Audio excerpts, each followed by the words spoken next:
Hello viewers, সবাইকে আমার ভূমি সেবা চ্যানেলে স্বাগতম। আমি এখন আপনাদের সামনে একটা জমির দুই ধরনের পরিমাপ করে কোনটা স্বচ্ছ তা তুলনা করব। অর্থাৎ একটা জমি পরিমাপ করব গড় পদ্ধতিতে এবং পরিমাপ করব হ্যারেন্স ফর্মুলা অনুসারে, বিষমবাহু ত্রিভুজ অনুসারে। দুইটার ক্ষেত্রফল বের করে কোনটার ক্ষেত্রফল কতটুকু আসে এবং কতটুকু জমি, কত শতক জমির পরিমাণ হয়, সেটা আমরা এখন ক্যালকুলেশন করব। আসুন শুরু করা যাক। প্রথমে আমরা গড় পদ্ধতিটা অ্যাপ্লাই করব। তাহলে আমাকে গড় পদ্ধতি করতে হলে সর্বপ্রথম আমার দৈর্ঘ্যটাকে দেখতে হবে। তাহলে দৈর্ঘ্য যোগ দৈর্ঘ্য ভাগ 2। তারপর আসে প্রস্থ যোগ প্রস্থ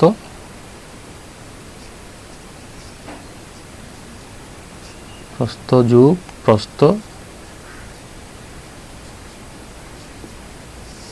ভাগ 2। এখন দৈর্ঘ্যের পরিমাণ হচ্ছে 90 ফুট যোগ 85 ফুট ভাগ 2। তাহলে 90 আর 85 2 দিয়ে ভাগ দিলে কত হয়? আপনার 87.5, আসলে 27.5 ফুট গড়। প্রস্থ এবং প্রস্থ দুইটা যোগ করলে আসে কত? 50 अधिक 70 এবং 50। তাহলে এখানে 2 দিয়ে ভাগ দিলে আসে কত? 60 ফুট। তাহলে এখন এটার ক্ষেত্রফলটা বের করতে হবে। এখন আমি ক্ষেত্রফল বের করতেছি।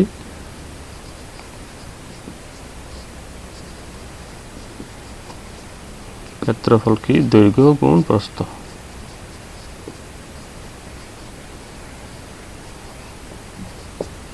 তাহলে দৈর্ঘ্য হচ্ছে 87.5 গুণ 60।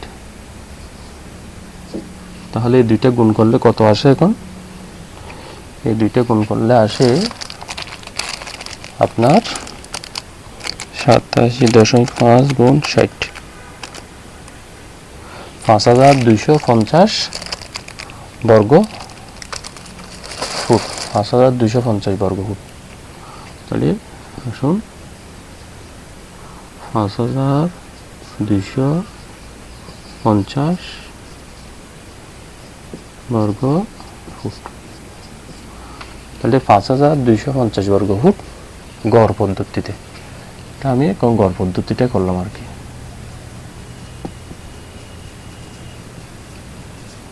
তাহলে একটি জমি পরিমাপের ক্ষেত্রে গড় পদ্ধতি ও হ্যারেন্স ফর্মুলা পদ্ধতির তুলনা। তাহলে আমরা এখন পেয়ে গেলাম 5250 বর্গ ফুট। এটা হচ্ছে গড় পদ্ধতির ফলাফল। এখন আমি এটাকে শতকে নিয়ে যাব। তাহলে 1 শতক সমান 432 বর্গ ফুট। তাহলে 5250কে 5250 ভাগ 432, এটা হচ্ছে আঞ্চলিক মাপ। তাহলে সেটাকে আমি যদি দিই তাহলে কত আসে? ভাগ করলে 5250 ভাগ 432, তাহলে এখানে আসছে 12.15 শতক। তাহলে এখানে আমরা পাচ্ছি কত? 12.15 শতক জমি। তাহলে এখানে গড় পদ্ধতিতে আমরা পেলাম 12.15 শতক জমি। তাহলে এটা গেল। আর এটার জমির দিক নির্দেশনাটা আমাকে সর্বপ্রথম এটা দেখতে হবে, উত্তর, দক্ষিণ, পূর্ব, পশ্চিম। এখন আমরা হ্যারেন্স ফর্মুলায় করব। তাহলে হ্যারেন্স ফর্মুলা করতে হলে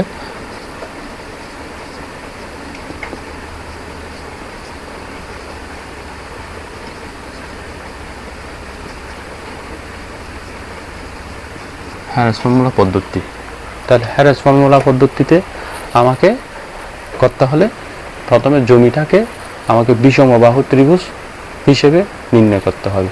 তাহলে আমাকে এই আয়তাকার জমিটার কর্ণ নির্ধারণ করতে হবে। তাহলে এই আয়তাকার জমির কর্ণ 100 fit.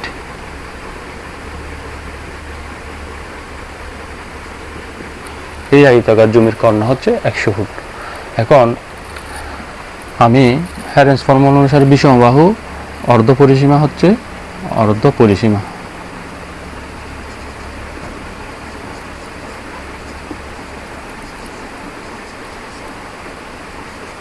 a plus B plus C by 2।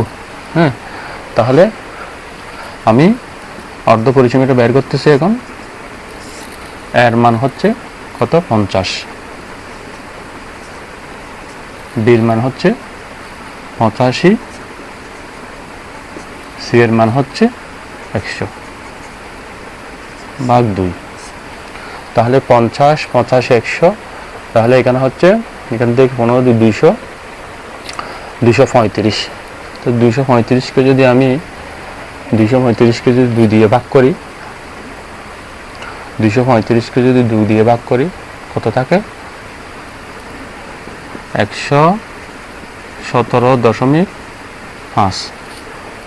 তাহলে এটা হচ্ছে আপনার এস এর মান, অর্ধ পরিসীমা। তাহলে এখন আমি এটা বিষমবাহু ত্রিভুজের ক্ষেত্রফলটা বের করি।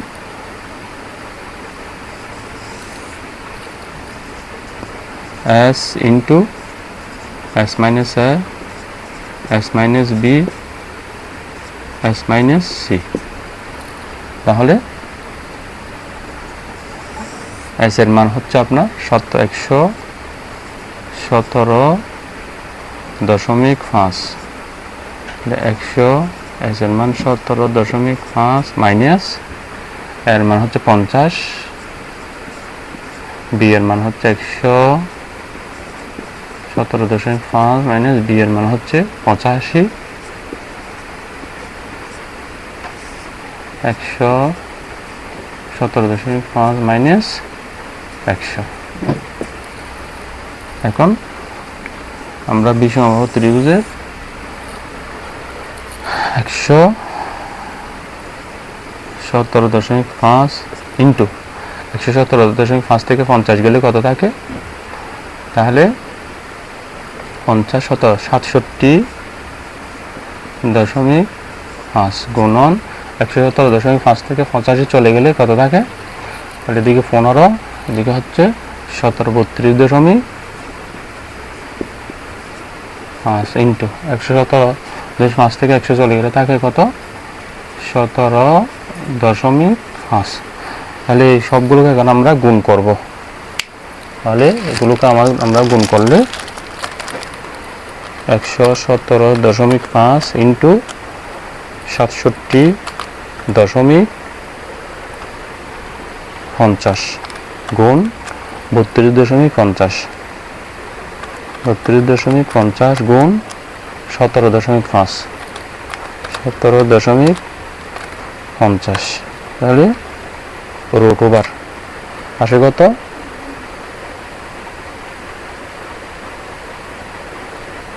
2123 বর্গফুট।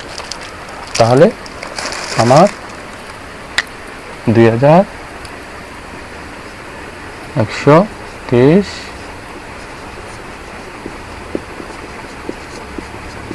বর্গফুট।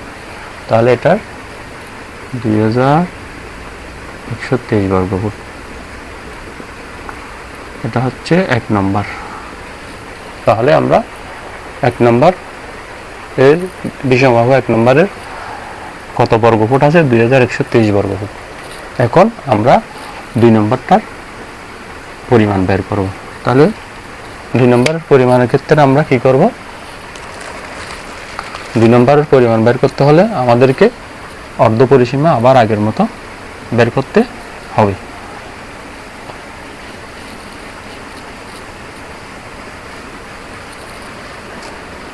তাহলে এটার বাহু হচ্ছে এটা হচ্ছে এ ডি সি, তাহলে এটাকে আমি ডি করে দিলাম।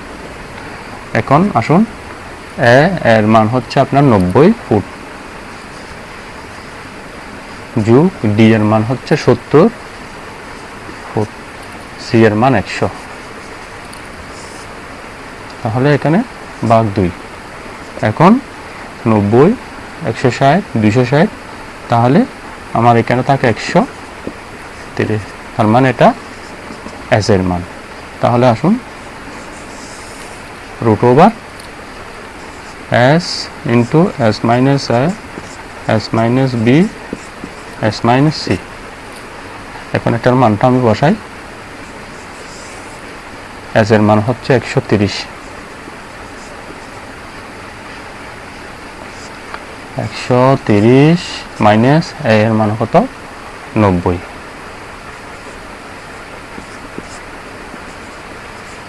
130 মাইনাস ডি এর মান কত 70,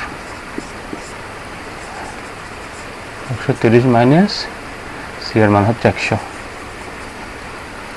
তাহলে এখন কি দাঁড়াচ্ছে, রুট ওভার আপনার 130 গুণ 130 থেকে 90 গেলে কত থাকে, 130 থেকে 90 গেলে থাকে 40, গুণ 130 থেকে 70 গেলে থাকে আপনার 60, গুণ 130 থেকে 100 গেলে থাকে 30। এখন সবগুলোকে গুণ করে আমি রুট ওভার করতে হবে। তাহলে গুণ করি, 130 গুণ 40 গুণ 60 গুণ 30, এখন এটাকে রুট ওভার করলে আসে কত 3059 বর্গফুট। তাহলে এটা 3059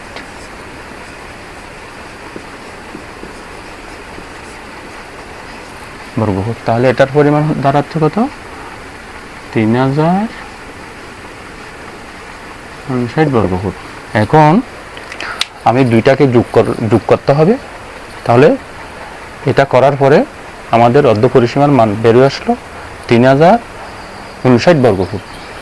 প্রথম বিষমবাহুর মান হচ্ছে পরিমাণ হচ্ছে 2123 বর্গফুট এবং দ্বিতীয় বিষমবাহু ত্রিভুজের পরিমাণ হচ্ছে 3059 বর্গফুট। এখন আমি দুইটাকে যোগ করব।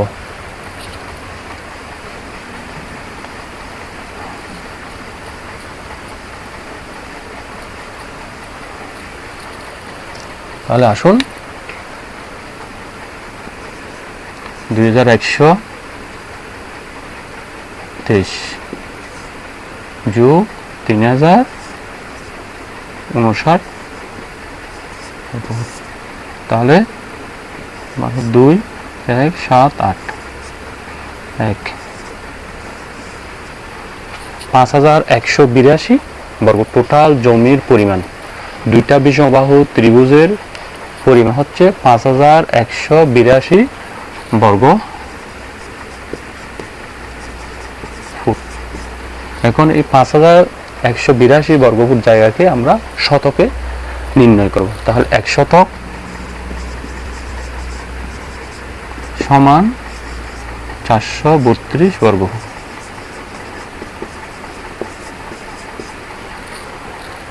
তাহলে 5182 বর্গফুটকে 432 দিয়ে ভাগ দিতে হবে।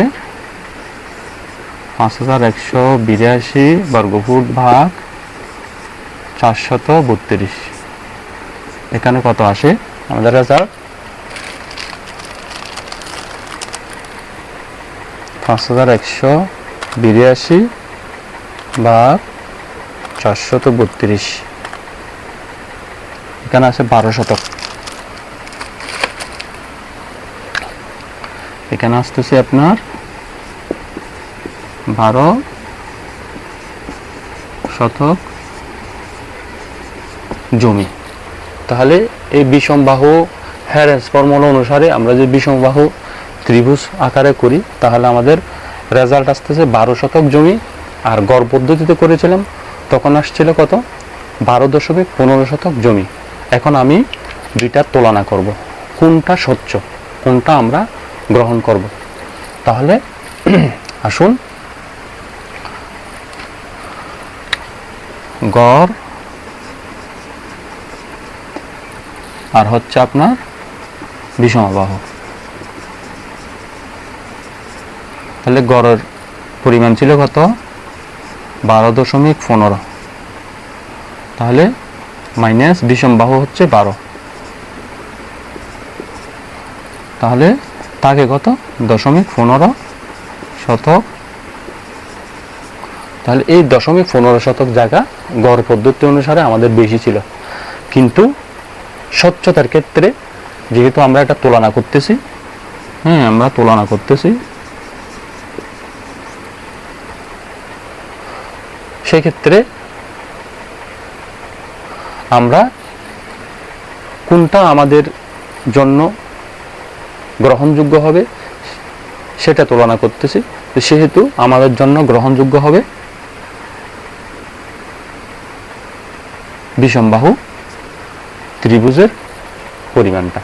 তাহলে বিষমবাহু ত্রিভুজের পরিমাণ 12 শতক। তাহলে আমরা ধরে নেব এই জায়গার মধ্যে 12 শতক জমি রয়েছে। সবাইকে ধন্যবাদ।